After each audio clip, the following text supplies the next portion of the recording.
One Piece Chapter 1022 was a godsend, is a godsend. I think it's been a really tough week for a lot of people, especially if you've been on Twitter, but I'm just here to ramble and give you guys my thoughts on Zoro, Sanji, and the monster trio in general, these monsters, because, I think there's a lot to say, but this chapter gave me a different feeling. We compare these characters all the time. We talk about Zoro versus Sanji, Luffy versus Zoro, all these different narratives. But this chapter made you feel and you understood just exactly where the Straw Hats are and why this fight is so important for not only the legacy of the Straw Hat crew, but also the future of the Straw Hat crew. Where will they be post Wano? But if you're here for the first time, subscribe to the channel, drop a like, I would certainly appreciate it. And now let's talk about just how important this chapter was in regards to Zoro, Sanji, and Luffy, the monster trio, because I typically don't want to talk about things like this in reviews or even the breakdowns because it's so focused, and some people, they sometimes complain when things are too focused and you talked about that for too long. Well,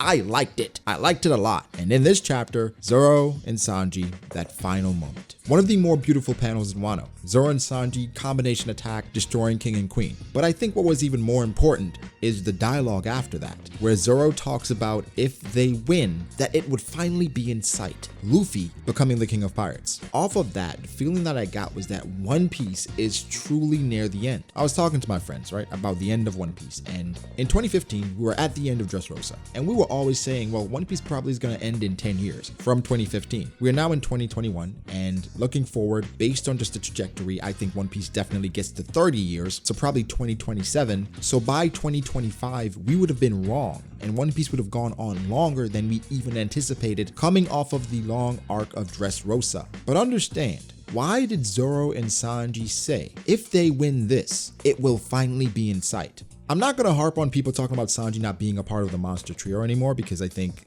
that's a done deal. It's closed. If you don't understand that Sanji is firmly and will always be a part of the monster trio, you probably haven't been reading One Piece. However, this is part of a bigger picture, a bigger movement for the Straw Hats. At this point, we have Zoro, the right hand of the future Pirate King. He's now fighting King, his toughest opponent yet, 1v1.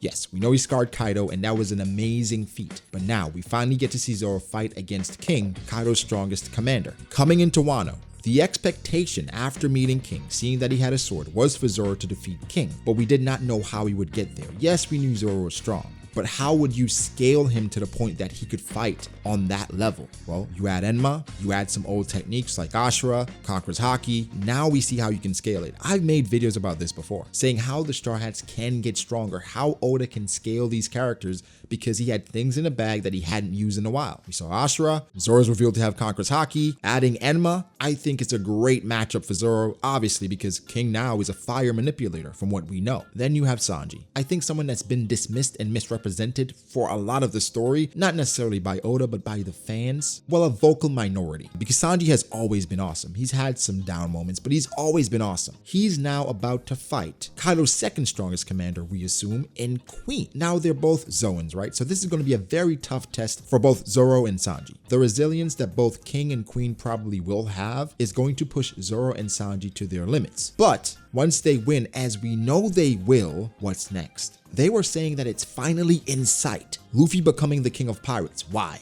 They haven't acquired another poneglyph. Robin has not given them another revelation. Why are they saying this? Well, you got to think about where they started. The disparity in numbers and where they are now, where it's come down to Zoro defeating King and Sanji beating Queen. Luffy has to defeat Kaido, but once they do that, Zoro would have beaten a Yonko commander, Sanji would have beaten a Yonko commander, Luffy would have beaten a Yonko. So when you put all of that together, post Wano, all of these individuals, the Straw Hat crew in general, will be on par and viewed in the same light that the world government and the world in general views Big Mom, Shanks, Kaido, and even Blackbeard. They would have defeated not only Kaido, but also the forces of Big Mom together. And so when you put it in that perspective, if they win this, Zoro gets a bounty raise, Sanji gets a bounty raise, obviously Luffy and the other Straw Hats, but this puts them in another stratosphere, on par with the other Yonko. And then being on par with the other Yonko means you're literally one step away, where you can feel how close you are, because now you're on the level of the people competing for the Pirate King. Yes, Luffy has always wanted to become Pirate King, but obviously he's never been this close. The people who everyone felt could compete for the Pirate King or actually become Pirate King were the Yonko. Luffy was proclaimed a Yonko Yonko by Big News Morgans, and people had mixed feelings about it, even myself, because it was a bit weird, but either way, that happened. And Big News, from what we know, has a lot of influence. And in One Piece, perception typically is reality. Some of it was propaganda, a lot of it was real, but it was somewhat manipulated. Now, there will be no manipulation. It will be clear that for Luffy, he will stand firm and stand tall right next to these individuals. That's why I think it's the perfect time for Luffy to then meet Shanks, because Zoro and Sanji acknowledge it. He will now be firmly supplanted as a Yonko. I'm not trying to take away from Luffy's current quote-unquote Yonko status, because I think it's real, but I don't think it's as firm as the others. I think there's certain merits and things you have to accomplish for not only the crew to acknowledge where they are, but everyone in the world. For them to finally say, we are a Yonko's crew. We've seen what Jinbei said. We know where Jinbei's mindset is. A mere Yonko, that's what he called Big Mom, because Luffy is supposed to be the Pirate King. And Zoro and Sanji, they have their eyes set on the Pirate King title. Once they beat King and Queen, and Luffy beats Kaido, what's next, guys? Shanks? Blackbeard? He's not fighting Shanks, seriously. Blackbeard. Once he defeats Blackbeard, there's no one else in his way. Kid can't compete. Law is pretty much a straw hat at this point. Apu? Hawkins? Aruj? Capone? If you look at the Yonko crews right now, how many Yonko crews are you taking over the Straw Hats? Especially if Yamato joins.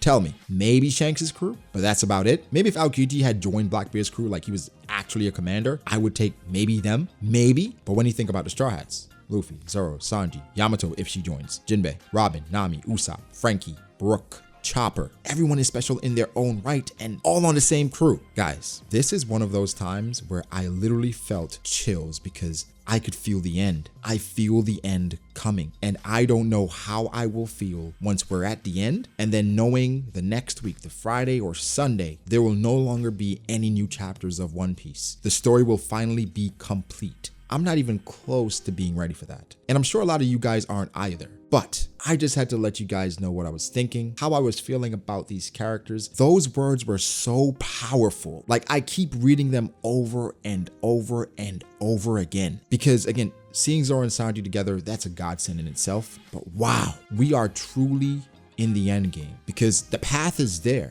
They beat King and Queen, Luffy beats Kaido, meet up with Shanks, then it's Blackbeard. Of course, we do some Elbaf stuff, then it's Blackbeard, then it's the world government. I'm definitely scared, but I'm so excited at the same time, because a lot of the secrets that we've wanted forever, they're slowly but surely going to be revealed. And just like Zoro and Sanji, it's finally in sight for them, for the fans. We feel it and we see it. I literally can't contain my excitement, but there's a hint of fear that One Piece will be gone forever. Of course, One Piece will always be a part of me, right? I will always go back and read and watch One Piece, but knowing that the story will be over, coming into it, I thought One Piece was too long. I thought this was, come on, all these chapters, all these episodes. Then I got caught up and it was like, wait, only this number of chapters and this number of episodes? I wanted more. And now we're over 1,000 chapters in, and I'm hoping the story doesn't end. But then I want to find out more information. Guys, give me your thoughts. Did you feel the same thing? Did you feel the end of One Piece with Zoro and Sanji saying that? Because I can't be the only one. I can't be. But guys, give me your thoughts. Make sure to like the video if you did. Subscribe to the channel for more content like this. Follow me on Twitter at BragoDAce. Follow me on Instagram at BragoD.ace. Thank you to my patrons. I appreciate you guys so much. Guys, like, subscribe, and I'll catch you in the next one. Peace.